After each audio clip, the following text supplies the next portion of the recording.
Welcome to the Global Business Insights podcast, brought to you by PSL. I'm your host, Max Kent, and I'll be joined by my co-host, Dr. Charlotte de Brabant. In Series 2, Beyond Business, we delve into the captivating journeys of the world's most exceptional business leaders, entrepreneurs, and professionals. Our mission is not only to ignite inspiration and knowledge for the next generation, but also to illuminate the path for those currently navigating challenges. Join us as we uncover the remarkable stories that transcend traditional business narratives and offer a beacon of hope and guidance.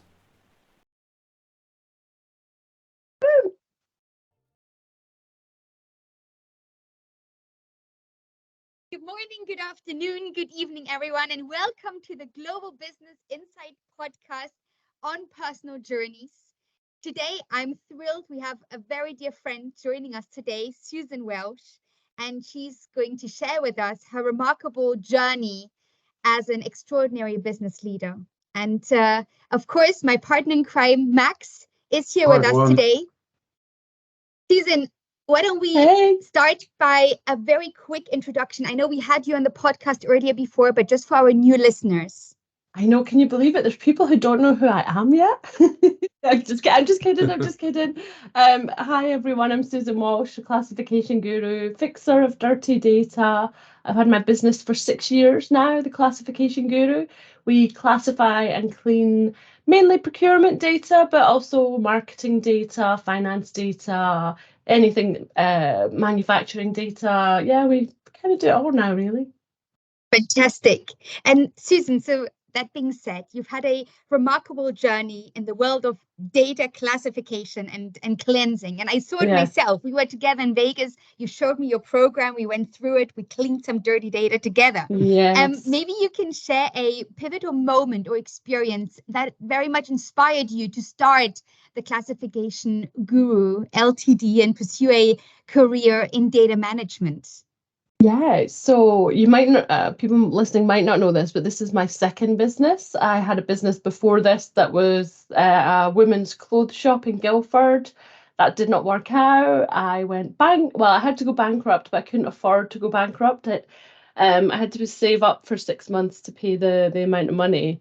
And so I needed a job quickly. And I found an ad online to go and work for a spend analytics company, classifying spend data, and that's how it all started. I had never done it before, and found I was really good at it, really enjoyed it, and ended up spending 5 years there. And then when it came to, I wasn't enjoying it anymore, but more, I still loved what I was doing. I just wanted to move on.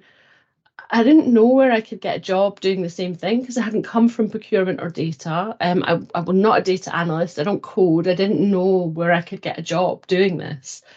And so really for me, the only option to continue doing it was to start my own business up. And so that's how it began. I think it's an amazing journey, and it's been so amazing to see how you've grown through this. And it's something I've been involved in for years as well, in terms of the procurement side of this. And that data quality, that's just such a massive concern for so many businesses. What sort of common challenges have you encountered in that journey, and how do you address them to bring clarity and accuracy to data, do you think?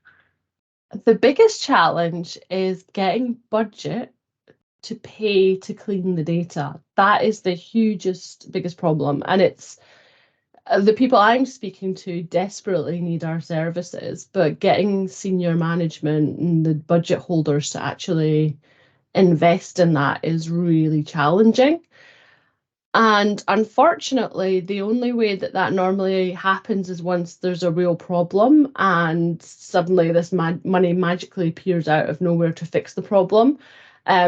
I'm pushing for people to try and take a preventative approach rather than, curing the problem after it's happened, but it's really tough. That's the biggest problem. But the people that I do work with who have invested It's about asking them, right, let's not just talk about the immediate problem you want to fix. Let's talk about your long-term goals. What do you want to get out of your data in 6 months, 12 months time? Let's build that in now. Like if we're building a taxonomy for them, for example, they might say, oh, well, we don't have enough detail in our invoice line description right now, but we're about to start. So we might build in a more detailed taxonomy that they can't use right now, but they were able to use in 6 months. So it's getting them to think about more than just the immediate problem. Absolutely. I completely resonate with your answer, but maybe you could also describe a particular challenging project or client situation that you faced, how you successfully navigated through it, and what lessons did you actually learn from that experience? I think that a challenging project was definitely where the client went through every single line of data that we classified. And I mean, they checked, and we're talking hundreds of thousands of rows here, tens of thousands of rows. They went through and checked everything, and it stood up to the test, apart from some minor things where we had classified it as travel, but maybe not to rail or hotel level, just to travel. And so that was really the only feedback. And I think what I learned from that was, I have a great team because they did an amazing job, that it could stand up to that kind of scrutiny. And secondly, that, there are some people that, you just can't, like, please, they'll always find something. Because I have other clients who wouldn't even look at that. They wouldn't even see that as an issue, and not taking it personally is a big thing as well. That's the biggest thing. It's not a personal thing.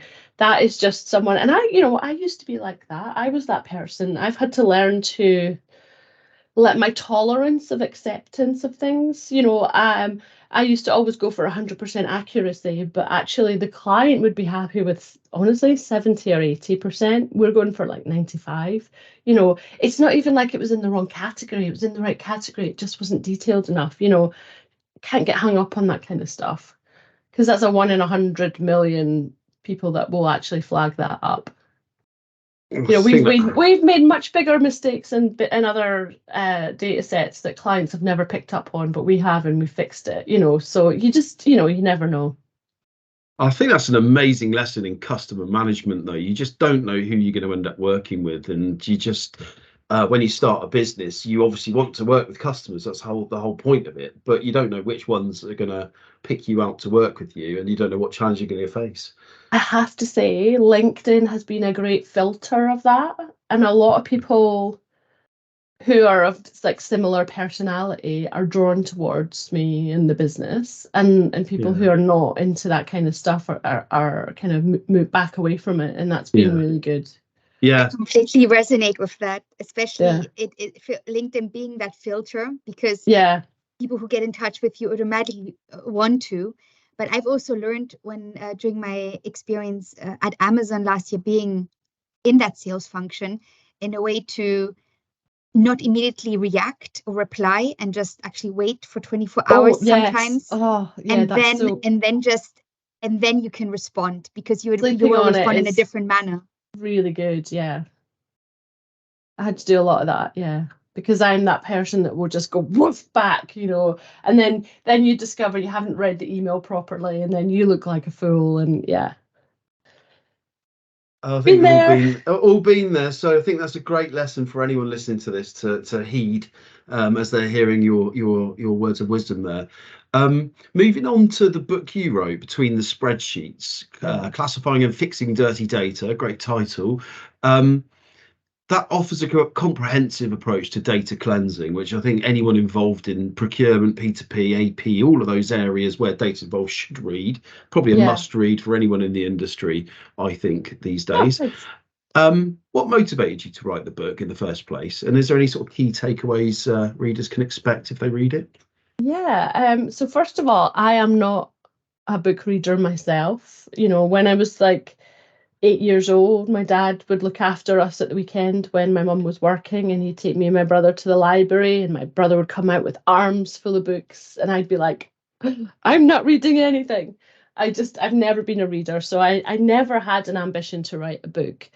But what I found and still find is that there is very limited resources on how to classify your spend data, how to normalize your suppliers, how to build a taxonomy.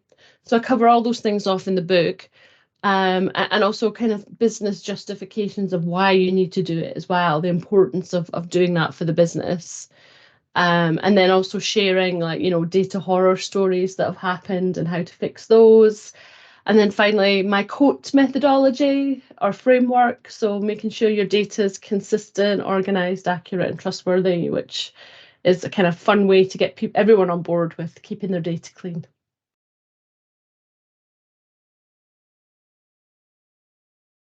Fantastic, Susan. And just continuing from that, you've been involved in various roles, including being a founder, managing director, an author, a speaker. We've been together on stage. And how have these different roles very much contributed to your experience in data classification and content creation, especially? Well, I think my passion for cleaning and classifying data drives all of that. And I could probably be quite comfortable and make more money just going around the speaker circuit and doing that. But the reason I enjoy doing the speaking is because I know it's growing and driving my business. If I was just doing it as a living, I think I'd get really bored. And then also because I wouldn't be practicing anymore, I wouldn't have any new content to talk about. So I feel like because I'm actually still practicing and doing it, I can talk about new stuff all the time. So I think my love for that and being determined to keep the business alive and going is drives everything that I do. Podcasts, speaking, events, all of that stuff. Absolutely. I completely agree with you where it's lovely to be out on the circuit, isn't it? But there's that whole practicing of the art form that you actually do in your industry. That's what we love doing, isn't it? And I love coming back to that as well.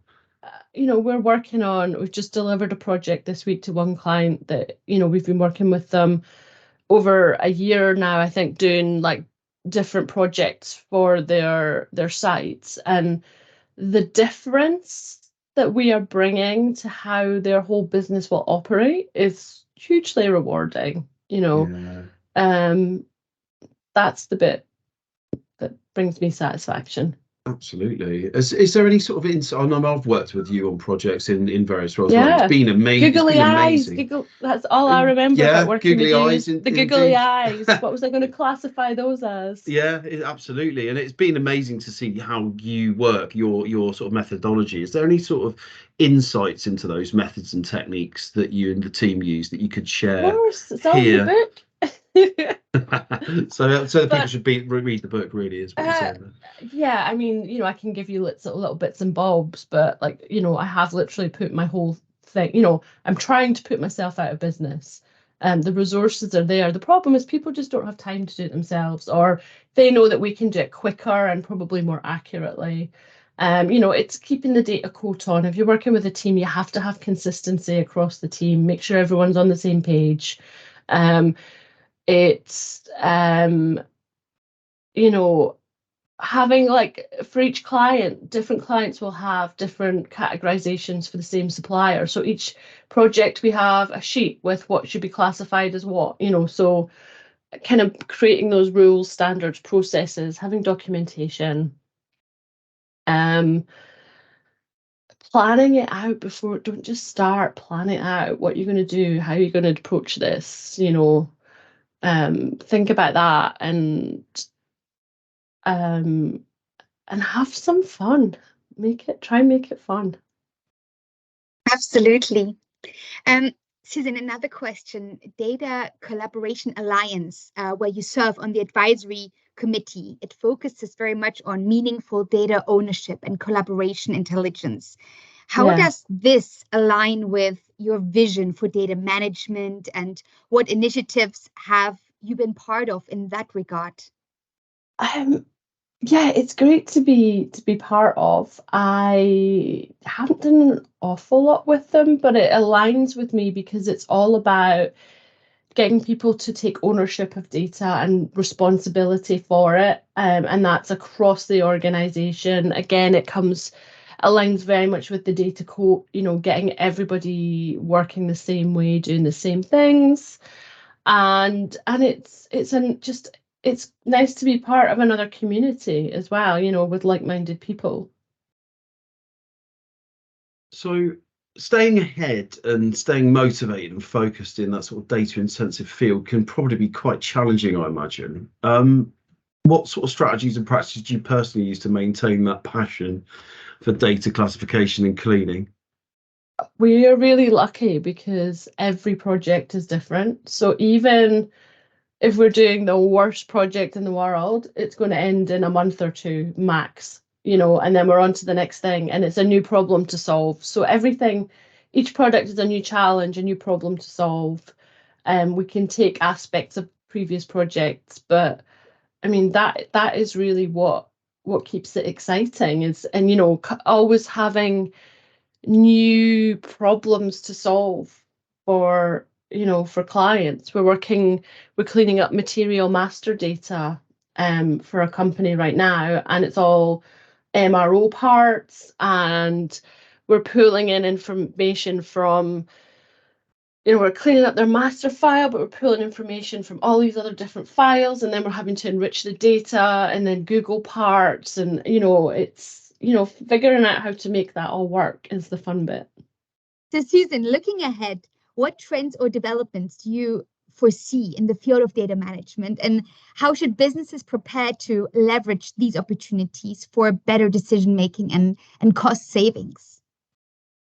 Well, it has to be Gen AI, doesn't it? Everyone's talking about that. And I think, I did a talk at Big Data London just the other week called Check Before Tech, because ultimately at the end of the day, even Gen AI, ChatGPT, Bard, all those different tools, they all learn from training data sets, and those training data sets have to be clean.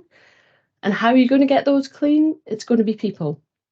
And so, regardless of whatever tech comes round the corner, it's still going to be about having clean, accurate data at the base as the foundation of all of these.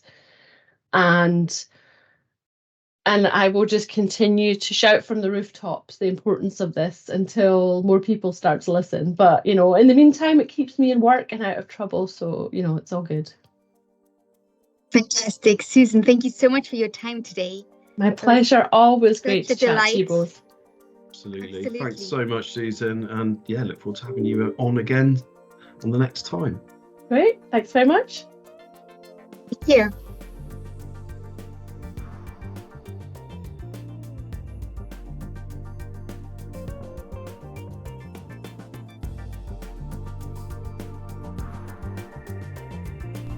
Thank you for joining us on this enlightening episode of the Global Business Insights podcast. Stay tuned for more inspiring stories and valuable insights that will continue to guide and uplift you on your journey.